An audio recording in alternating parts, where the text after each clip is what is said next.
Good afternoon. Welcome everyone to Beyond Diversity, Creative Inclusive Workplaces in Private Equity. As Sansia mentioned, I'm Erin Haynes, Editor-at-Large at the 19th, and you can learn more about our amazing newsroom, which is only about a year old, at 1919thnews.org. Well, with diversity, equity, and inclusion taking on heightened urgency, the country really just continues to grapple with the dual pandemics that I've been writing about of COVID-19 and systemic racism. And really, at its core, the National Reckoning on Race is about an interrogation of institutions, and companies and other investment institutions have not been immune from that interrogation. And so many have published statements of solidarity, made commitments of actions, and also committed millions of dollars to tackling the inequities that we all know were laid bare by the pandemic and that continue to plague the business sector. Private equity continues to remain behind in growing the share of women and underrepresented minorities in its workplaces, as well as building inclusive work cultures. And at the 19th, we've been focused on what the new normal looks like for these communities. So I'm really looking forward to exploring this conversation further with our panelists today. You all, as I'm sure, are familiar with some of our panelists, but I want to just introduce them really quickly before we get started. We have Ursula Burns, Senior Advisor at Teneo and retired Chairman and Chief Executive Officer of Vayon and Xerox Corporation. Welcome, Ursula. Thank you. I'm glad to be here. Jeffrey Siminoff, Senior Vice President at the Robert F. Kennedy Human Rights. Jeffrey, thank you so much for being here today. Hey.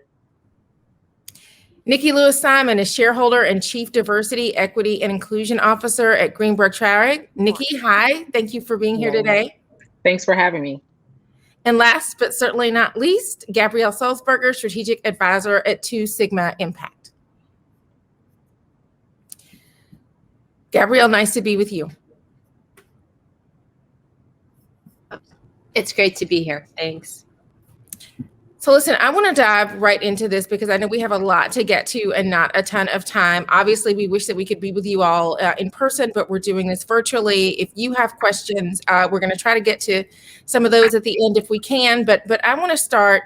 I really was looking very forward to being in conversation with you in particular, Ursula, because in the wake of the Black Lives Matter protests last year, billions of dollars have since been committed to addressing the racial and economic injustice, as I discussed in the beginning, especially in the investment sector, as well as commitments to diversity through programs and statements.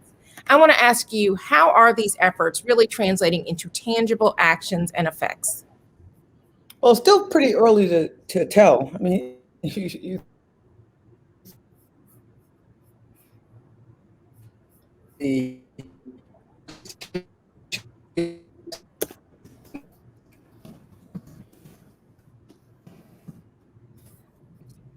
positive early signs. One, the idea that people would hello?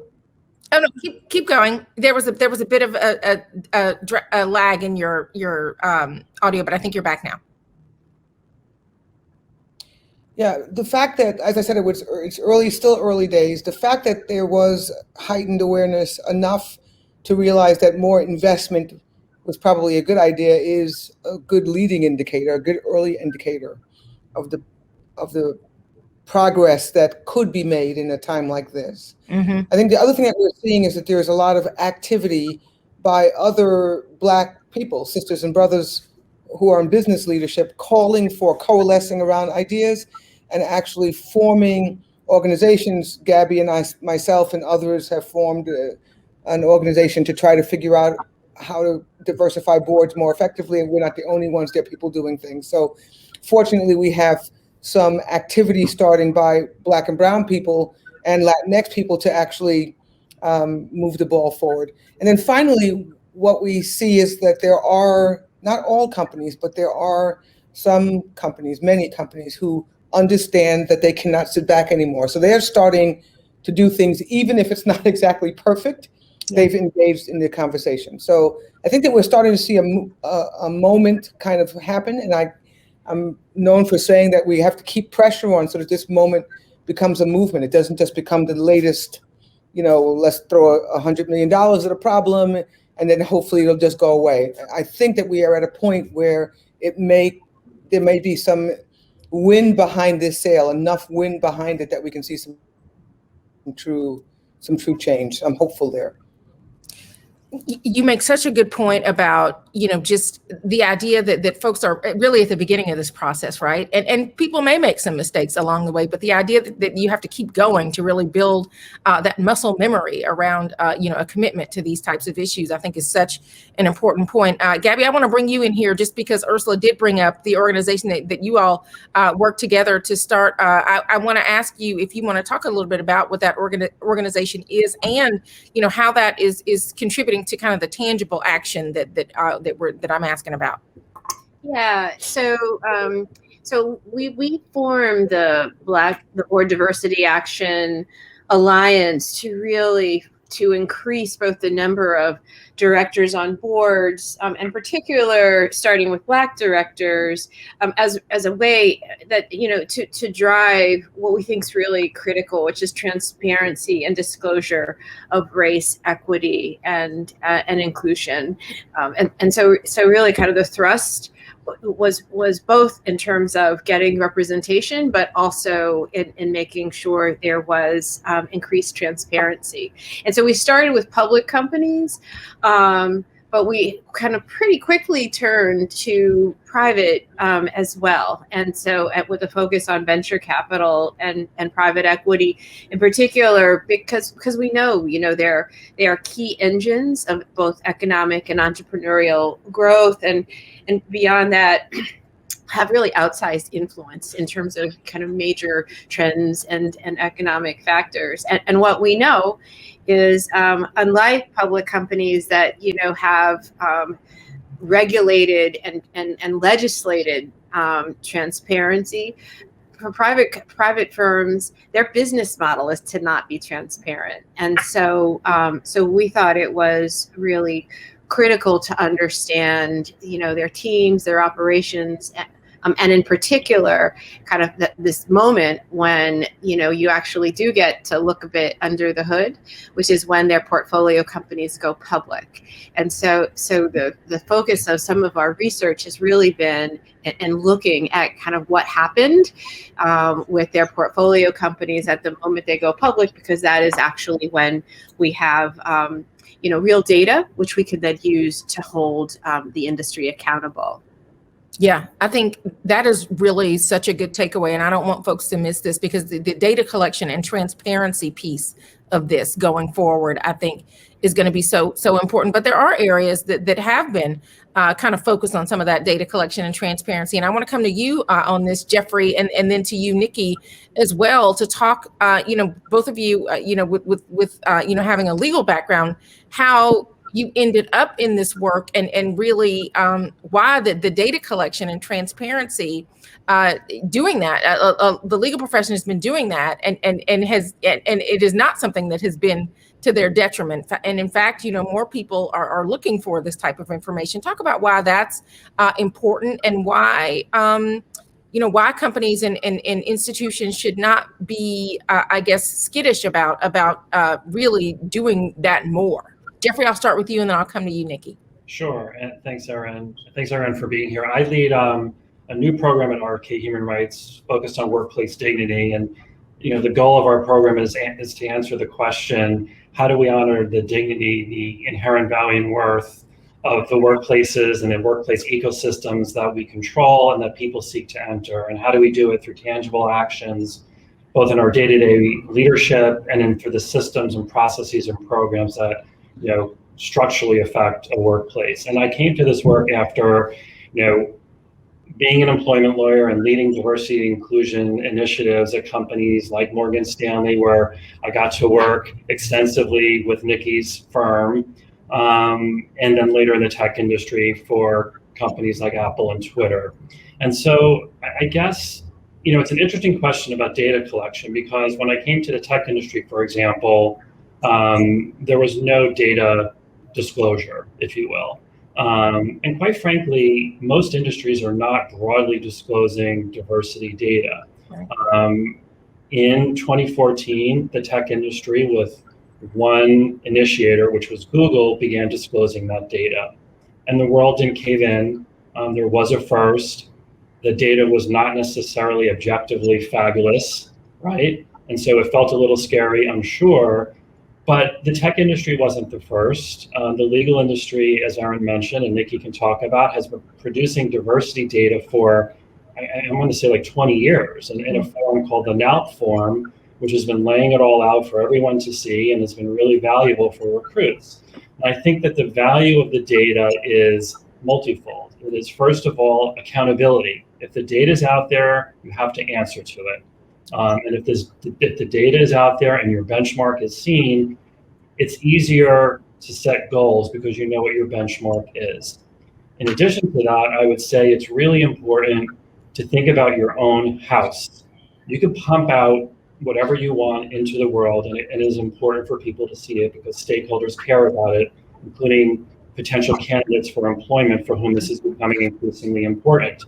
But if you're only pushing out public announcements and marketing initiatives and data reports externally, but not really sharing the information internally and holding yourself accountable within your own organization, the broad statements of engagement and support that you put out for the world to see will not ring true to your own people. And that disconnect can be very harmful within a workplace. So I would say, think about what you're publishing externally, go deeper internally, certainly with what you share with your own employees, and even deeper with what you share with your leadership teams. And by deeper, I mean by function, by team. Yesterday, Sansia talked about the importance of distinguishing between investment and sales teams and infrastructure teams. You can't just look at the whole piece. You need to look at who's pulling the data up, who's pulling it down, why is that, and then where are there instances of the only one, is what I'll call it.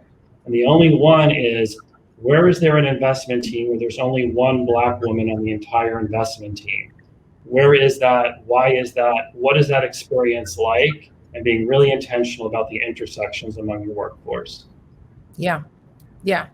Nikki, what would you add to what Jeffrey's talking about here? I mean, everything that Jeffrey is sharing is right on point. I mean, I've been practicing probably going about 21 years. And I can honestly say that when the kind of data that we're seeing today versus, I'm sure I was ignorant to it back in the late 1990s when I started practicing, is completely different. And I have to say that what's driving a lot of this, certainly you have the National Association of Law Placement, now the data that Jeffrey spoke about, please forgive me, and that collection, but certainly the stakeholders within law firms and external to law firms have really driven this conversation, right? And so what do I mean by that? I mean, everything from the talent, which I think is something that maybe we can get into a little bit later, but Jeffrey mentioned this. The talent wants to understand, am I going to a place where I am going to be valued? And how do I know that? I know that by the data. I know that by understanding that I am not just one or the only in a particular area. And I think that is critically important. And that has been a driver in the legal field. The other driver, in addition to the talent pool, and certainly our talent pool is becoming more activist in nature. If I have to say that, our law students are really vocal about what's important to them and what the law firms and legal corporations that they are joining are doing with their dollars and with their talent. But the other piece is the other stakeholders, the corporate clients that are saying it's important to them. But that discussion is actually allowing a two-way conversation, because what we're also hearing is, while my corporation may be asking you as a law firm, what is your data? How is that important to the conversation? We need to know about that data, because the strategy that your team is going to put in place for my business is going to be informed by the diversity of that team. Do we have different backgrounds, different perspectives that will allow us to come up with the best solution to be more profitable in what we're doing as a company? But those stakeholders are also saying to the law firms, we can also be instigators. We can be asking questions of them as well. It is a two-way discussion. And so that transparency between professional services providers and the clients they serve, I think, is also critically important. Yeah, I love that idea of having a two-way street as a way of really setting up expectations, right? And creating a new normal, really, around what the expectation should be. Jeffrey, you and Nikki both brought up something that I want to come to Ursula on, because I write a lot about, really just the idea of normalizing the leadership of women, of people of color, of other marginalized folk, right? And so, the idea of being a first, while certainly that is something that we celebrate a lot, there are pitfalls of that, and it does matter, for folks to not, for folks who are the first, that they are not the only, right? And so, Ursula, I want to come to you and just kind of ask you about the idea of normalizing, certain types of leadership that folks are not used to seeing, and then also just the idea that being a first, it matters, but I think it often can obscure just the reality of also being an only. Yeah, I actually am so used to, this sounds terrible, but being the first or the only, it's just, it is normal. It is very, very, very unique in business, particularly if you pursue the technical end of business, or if you get more senior in your career, that you're not the first or the only. So it becomes that is the normal. That becomes the normal, and we become the first or the only. Become very, very used to that environment, and in many ways play the game better than the guys who we are thrust into. Sure. I think that's the best. The way I always look at it is, I would like significantly more of me, and so we have to push for that, and we do. But the bigger thing is that there's a distinct advantage that I have in any room that I walk into. Most of the time that I walk into a room, the people who see me walk in are off guard. They are put off guard. They don't know what to expect or do. And I'm pretty comfortable with that environment. I would prefer it wasn't that way, but so I really don't harp on it too much. I definitely not as a detriment. Right now we have three, two active and one retired African-American female CEOs of very large corporations, which is, if you think about what we went from 9 years, infinity, from the beginning till now, of zero, and then we had one, and in 1 year, a couple of months, we are adding two to the roles. I don't believe that this is a trend yet, these two data points, right. But I do believe that these women and women who are on hold large board seats also are making it easier for the white men, the supreme structure, to operate. It's really important that they get used to us. They aren't. They are, like I said, off guard. So I actually always feel that there is I'm at an advantage, not at a detriment, because I kind of know how to do it. They don't know how to do it, and there's a whole bunch of teaching back and forth. It's not the way I want it to be, but it's the way it is. Yeah, and it is a mixed blessing that you are so familiar at this point with that role. I think, Gabby, I know you are too. I mean, it's just. I was just about to come next on this too, to ask her to weigh in on this, and just really why it is important to normalize so that folks don't find themselves as the only. Yeah, I mean, I think in the long run, first of all, I just want to I'm on a board with Ursula, and so she's being ridiculously humble, because in addition to everything she just said, then she's incredibly badass, and so that also just really that helps a little bit, right, to be worthy. So but yeah, I mean, I think ultimately this is because you get the best outcomes, as Nikki was saying earlier, and so I want to bring it back a little bit to some of the conversation around kind of the data and why it's so important. And, and particularly, we started with, kind of what the venture and private equity, will look like. It's actually pretty, extreme. And, in the conversation that Nikki was describing, with clients, well, in our world, the private equity and venture, that conversation is and should be happening, with our LPs, who should be asking the questions how are you getting the best results if your talent pool, doesn't reflect kind of these different perspectives and, experiences, right?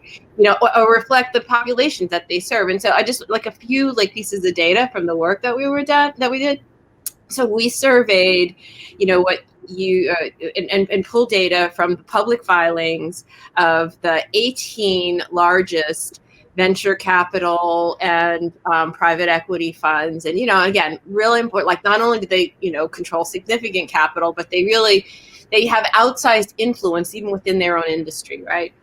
So those 18 firms brought something like 845 companies public over the last 20 years. So that's a pretty significant pool of companies, but they're significant also. Like it's $1 trillion when they went public, but these are higher growth companies. So they represent $11 trillion now in market cap. So like an important pool of companies that generate jobs, have influence, economic impacts, all that kind of stuff. So we said, okay, simple question. What did those boards look like when they went public? Yeah. So those boards had 4,400 directors in total. And of those 440 directors, there were 49 that were Black in total, over 20 years. Wow. So 4,000 directorships, right? 4,400 directorships and 40-something Black directors. It's an amazingly bad number.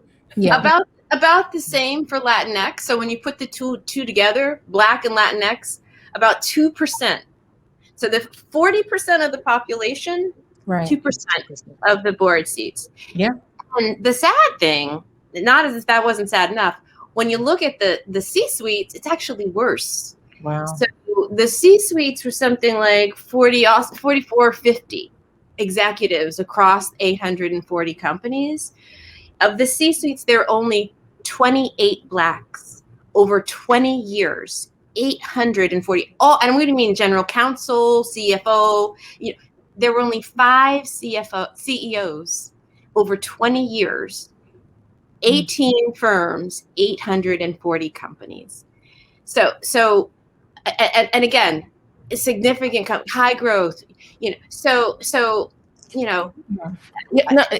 I mean, and so this goes exactly to the point that both of you were making about, being used to being the only, and frankly, white male leadership getting too accustomed to only seeing folk who look like them in the room at all times. Well, and I'd like to jump in here and just say too that I think the way we're looking at talent and who deserves a seat at the table has to change, right? If there is sort of you go to this business school and you go to this investment bank and you go, and if you don't check these boxes, then you don't have an opportunity to compete.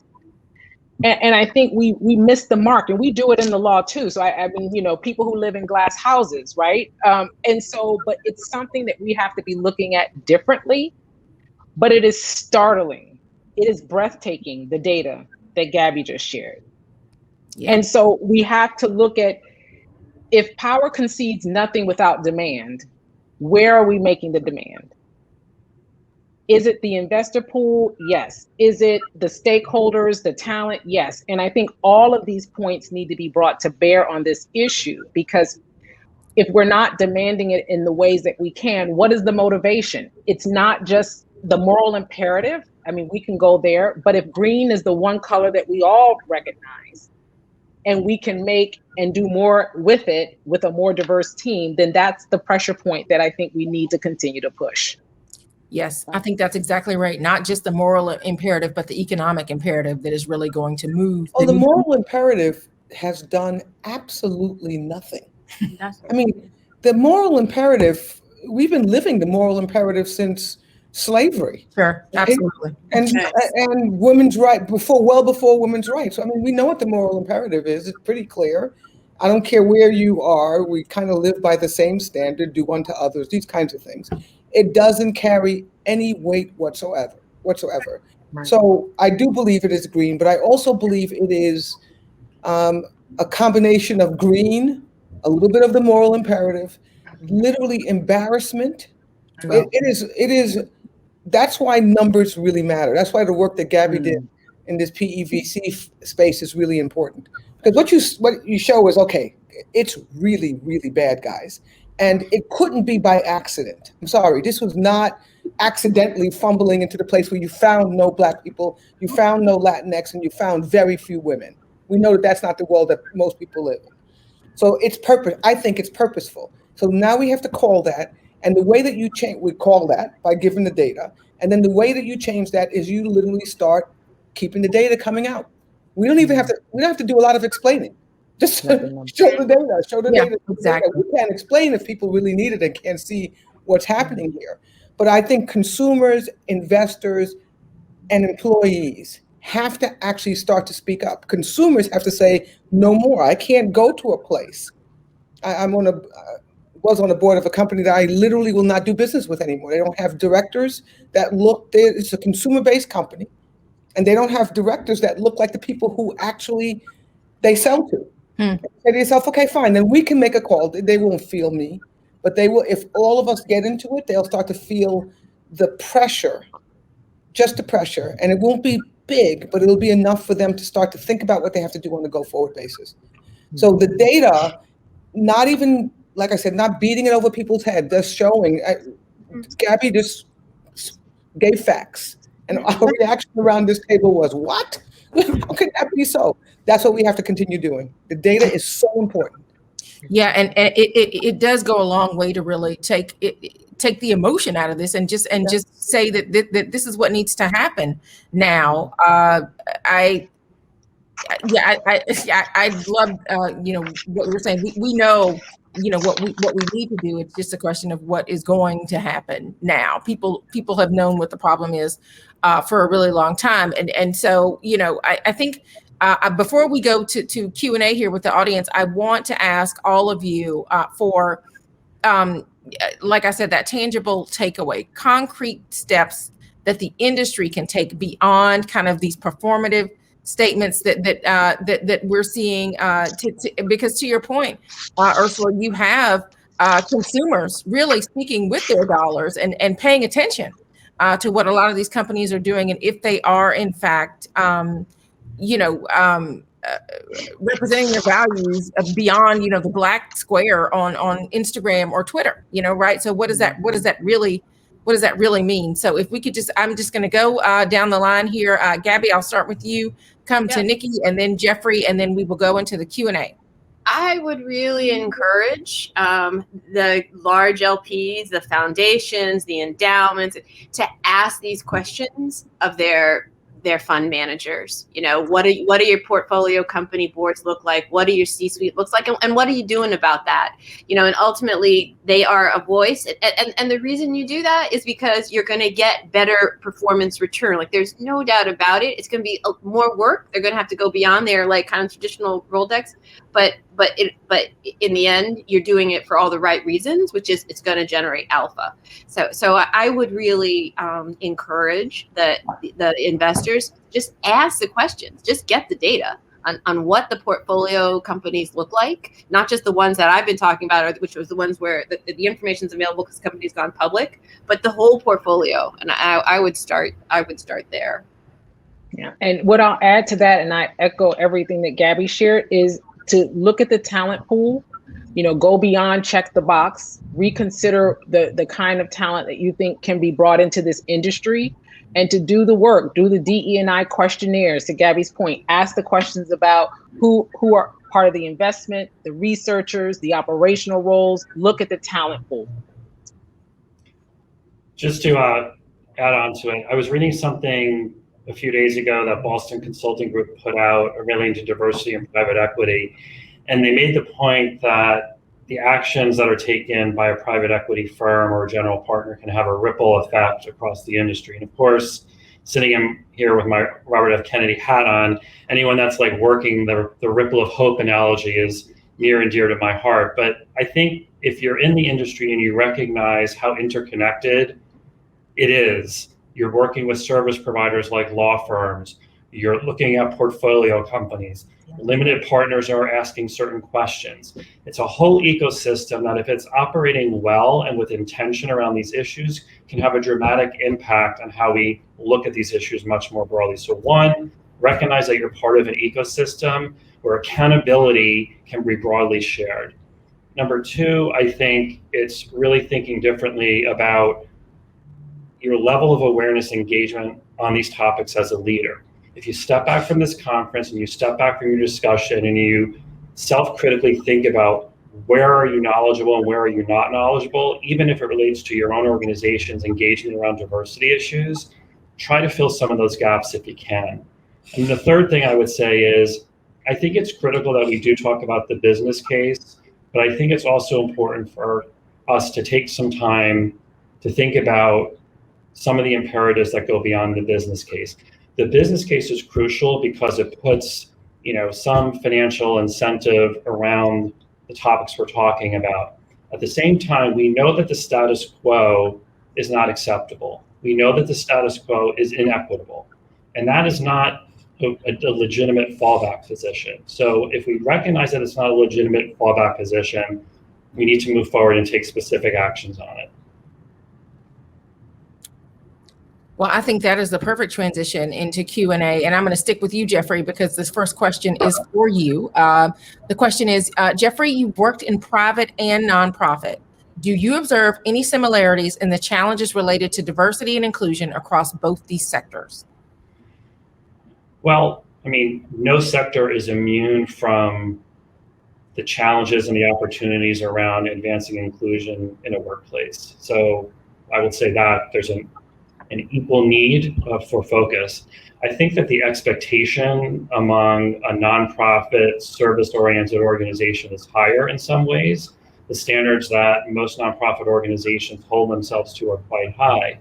But that can almost mask the fact that some of these issues or implicit or even more explicit biases can exist. And so one of the things that I've recognized is that many nonprofits, organizations that are focused on the community, are so deeply looking into the communities that they serve that it can be possible to not turn a critical lens inward. And so what I would say is the issues are equally important, and sometimes the constant focus on a community that you're serving can pull you back from looking at your own house. And I think, I use the analogy, it's great to be a great neighbor. It's great to welcome in your neighbors and have an amazing dinner party or bring over a basket of muffins. But you got to look at your own house first. You got to make sure your lawn is mowed, your shingles aren't falling off your house, and that you're proud of the place that you live in.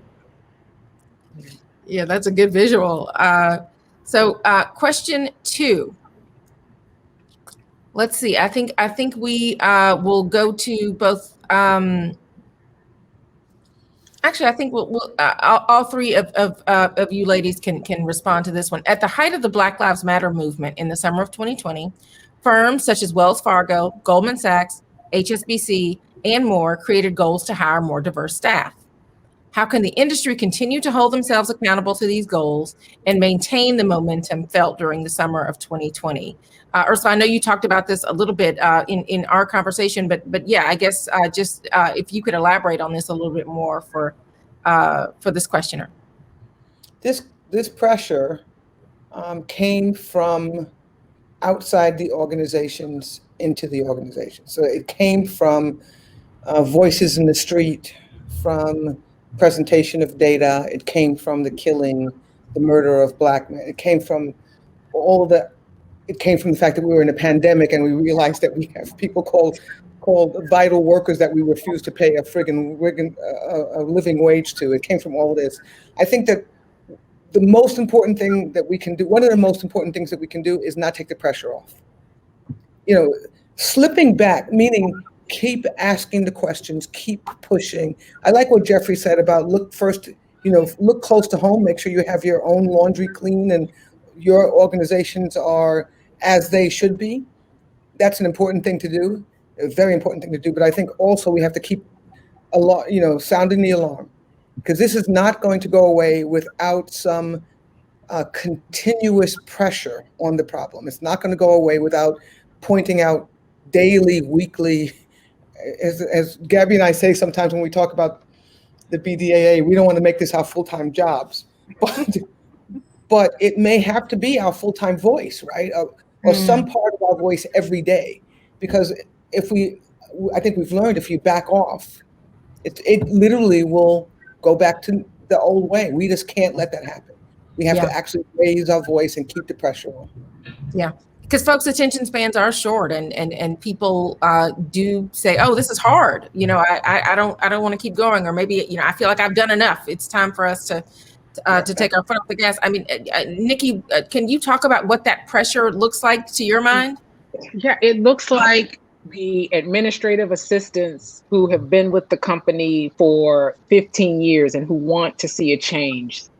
It looks like the person in office services that maybe you've spoken to for 15 years and you didn't realize that he's a returning citizen or she's a returning citizen.